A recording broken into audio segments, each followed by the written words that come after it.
This is the most dangerous kind of genius in human history. The kind that gets laughed at, dismissed, and buried alive by the very world it's trying to save. These minds don't fail because their ideas are wrong. They fail because their ideas are too right, too early, and too threatening to everything we think we know. But what happens when refusing to give up on your vision costs you everything?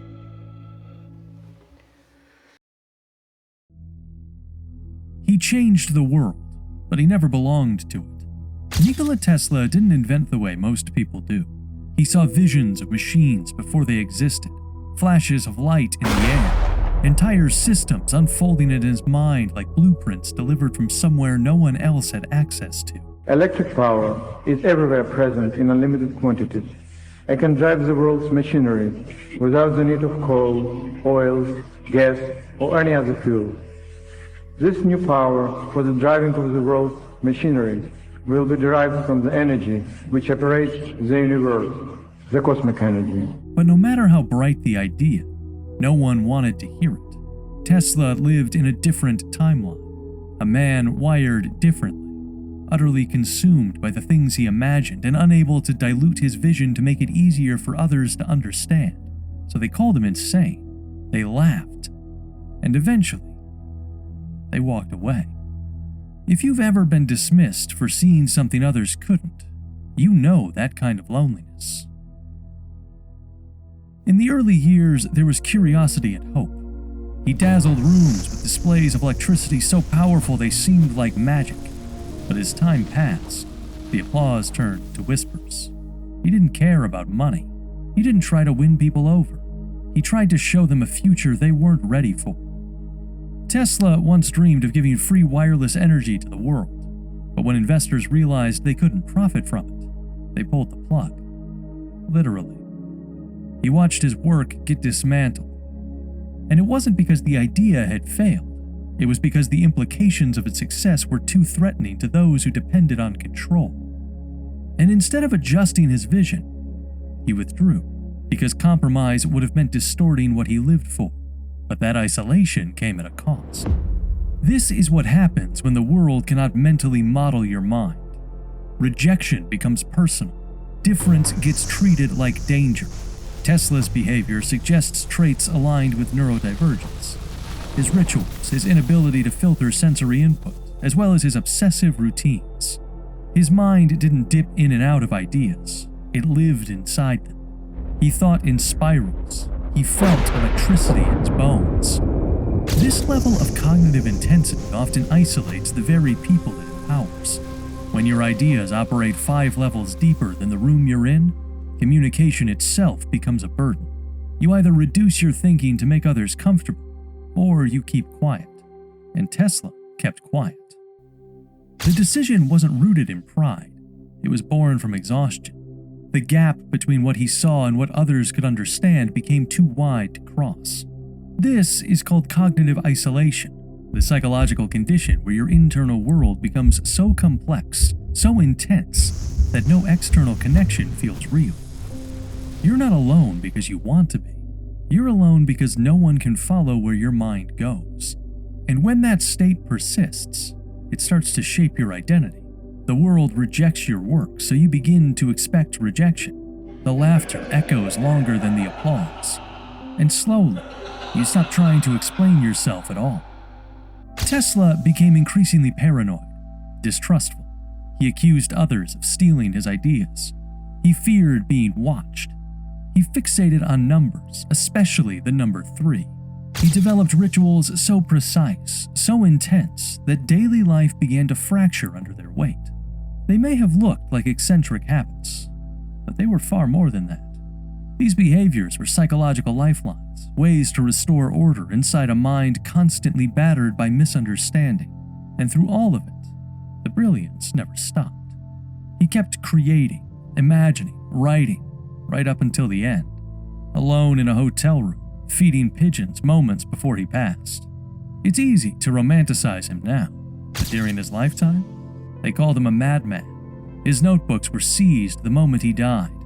No memorial, no public mourning, because when the world doesn't understand you, it doesn't just ignore you. It deletes you. Tesla's story isn't remembered for his fame, but for what he gave up to remain faithful to what he saw. He refused to bend his vision to fit the moment. That refusal became his burden and his legacy. He didn't crave fame, he craved understanding. And while the world failed to give it to him, he created anyway, because when vision becomes oxygen, rejection fades into background noise. But what if the world didn't just laugh? It told you your mind didn't belong. That genius, no matter how pure, didn't count, unless it wore the right uniform. He wrote formulas on temple floors, memorized the shapes of equations before he ever understood the language behind them. His notebooks weren't filled with workings or logic, just raw answers, patterns that came to him in dreams. Srinivasa Ramanujan didn't look like what the world thought genius should look like, and in the beginning, no one believed he could be real. He had no degree, no training, no university, just a job in a dusty accounting office, a hunger for numbers, and a mind the academic world couldn't explain, so they dismissed him instead, because it's easier to label something impossible than to admit that your system was never designed to recognize it. His early letters to scholars were ignored. Page after page of dense equations, identities, partitions, infinite series arrived without proofs. No context, no explanation, and so they tossed them aside, said he was wasting their time, a nobody pretending to be a mathematician, because he didn't sound like a genius. He sounded like a fraud. Only one man paused long enough to notice the impossible. G.H. Hardy at Cambridge read the pages and knew no one could fake that level of intuition. He invited Ramanujan to England. But even there, even in the very halls that finally gave him a desk, he remained an outsider, a mind welcomed in theory, but not in practice. This is what rejection looks like when it wears a uniform. Not laughter, not open mockery, but polite indifference. Quiet doors that never quite open. Ramanujan's brilliance was met with praise, but always followed by disbelief. His peers demanded proofs, citations, explanations, treating his work like superstition wrapped in mathematics. What came to him like instinct had to be broken down into language he didn't speak, because the institution he entered didn't just measure truth, it measured pedigree, and he had none. This is known as procedural rejection, where genius is dismissed not because it's wrong, but because it doesn't arrive in the correct package. His intuition didn't fit the format. His process couldn't be peer-reviewed, so the system treated him like a riddle, a curiosity, never quite one of their own. And behind the praise sat a quiet suspicion. If someone like him could be right, then what did that say about them? While his mind was solving the infinite, his body was breaking down. The cold, the diet, the isolation, the pressure to conform. It began eating away at him. He missed home, missed color, missed air that smelled like food, not fog. And yet he kept producing hundreds of formulas, concepts the world wouldn't catch up to for another century, because the math was never the problem. It was always the gatekeeping around it. Our friends at Mathesis go deeper into Ramanujan's genius and other mathematical mysteries. Worth a watch if you love the beauty behind the numbers. Ramanujan returned to India in poor health, malnourished, spiritually drained. He died at 32. No award, no statue, just stacks of notebooks filled with unanswered questions. Many of those equations, still unexplained, would go on to shape modern string theory, quantum physics, black hole thermodynamics, fields he never lived to see, because once again, society didn't recognize a genius until it was safe to do so. The trauma of being brilliant outside the gate is that you're constantly expected to prove what others are simply allowed to be. Ramanujan wasn't taught how to be a genius. He had to survive being one. His mind wasn't born in the lecture hall. It was born in silence, in isolation, in dreams he couldn't explain. And all the world ever asked him to do was explain himself better. But what if there's no formula for being seen, only a story you write to survive? Before the books, before the fame, before the interviews and theme parks and midnight releases, she was invisible. No one wanted her story, not the world, not the publishers, not even the people closest to her. J.K. Rowling wasn't living in a fairy tale. She was living in a crumbling apartment with a baby in one arm and a rejection letter in the other. No heat, no money, no future. Her marriage collapsed, her confidence gone. She called it rock bottom, but it felt more like floating in silence. A mere 7 years after my graduation day, I had failed on an epic scale. An exceptionally short-lived marriage had imploded, and I was jobless, a lone parent, and as poor as it is possible to be in modern Britain without being homeless. The fears that my parents had had for me and that I had had for myself had both come to pass. And by every usual standard, I was the biggest failure I knew. Days blurred. Her name didn't feel like her own. And in that silence, something began to form. I stopped pretending to myself that I was anything other than what I was, and began to direct all my energy into finishing the only work that mattered to me. Had I really succeeded at anything else, I might never have found the determination to succeed in the one arena where I believed I truly belonged. I was set free because my greatest fear had been realized, and I was still alive, and I still had a daughter whom I adored, and I had an old typewriter and a big idea. And so rock bottom became the solid foundation on which I rebuilt my life. She didn't sit down to write a bestseller. She was trying to survive her own thoughts. What started as a train ride idea became a lifeline, a boy wizard, a hidden world, a story where loneliness had a purpose and outcasts were chosen. Rowling began writing in cafes because the heating was free. She wrote between welfare checks with her baby asleep beside her, and as the pages grew, something shifted. She wasn't escaping reality. She was building a new one.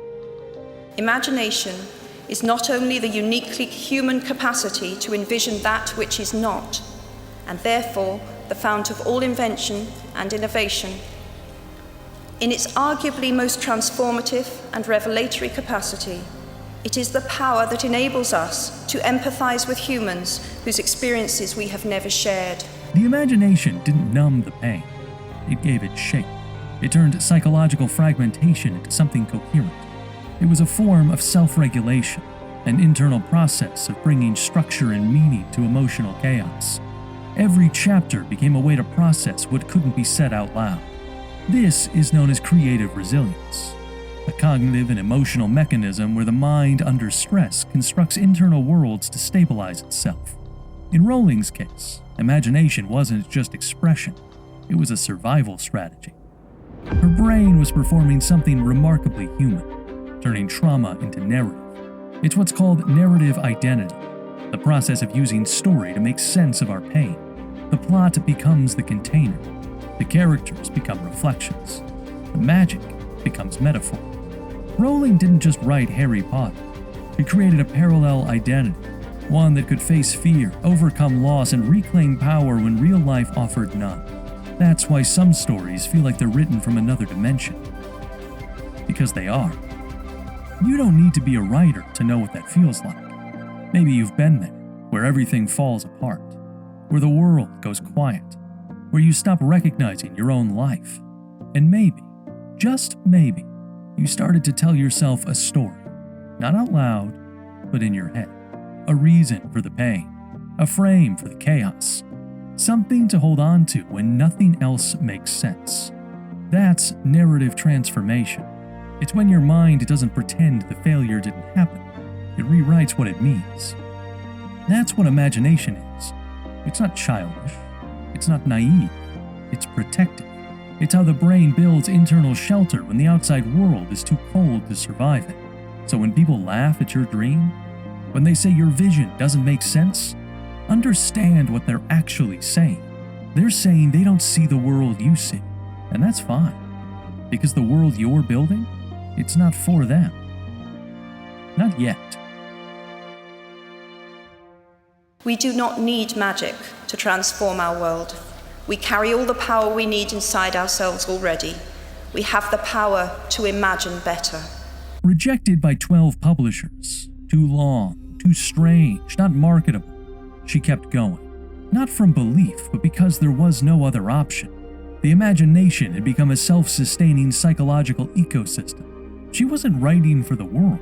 She was writing to stay alive inside her own mind. And that's the real story here. Not the billion-dollar brand. Not the movies or merchandise. The real story is what imagination did before anyone else believed in it. It kept her breathing. When society doesn't see you, it doesn't attack you. It erases you. Rowling didn't fight that by shouting louder. She fought it by building a world where she could exist fully, without apology, without permission. And maybe you've done something similar. Maybe your dreams aren't just goals, they're lifelines. Maybe your ideas don't make sense to the world, because they were never meant to fit inside it. But across every one of these stories, there's something deeper underneath the genius. Not brilliance, but damage, and the cost of holding on to yourself when the whole world tells you to let go. Tesla, Ramanujan, Rowling, 3 lives, 3 minds, 3 different kinds of brilliance. But underneath all the complexity, they shared something deeper than intellect, something most people never noticed. They didn't become geniuses because they were gifted. They became geniuses because they had to be. Their minds weren't trying to impress the world. They were trying to survive it. Each of them faced something that shattered the basic structure of identity: rejection, invisibility, isolation. And in response, their brains did what any brain does under extreme pressure. It adapted. It built.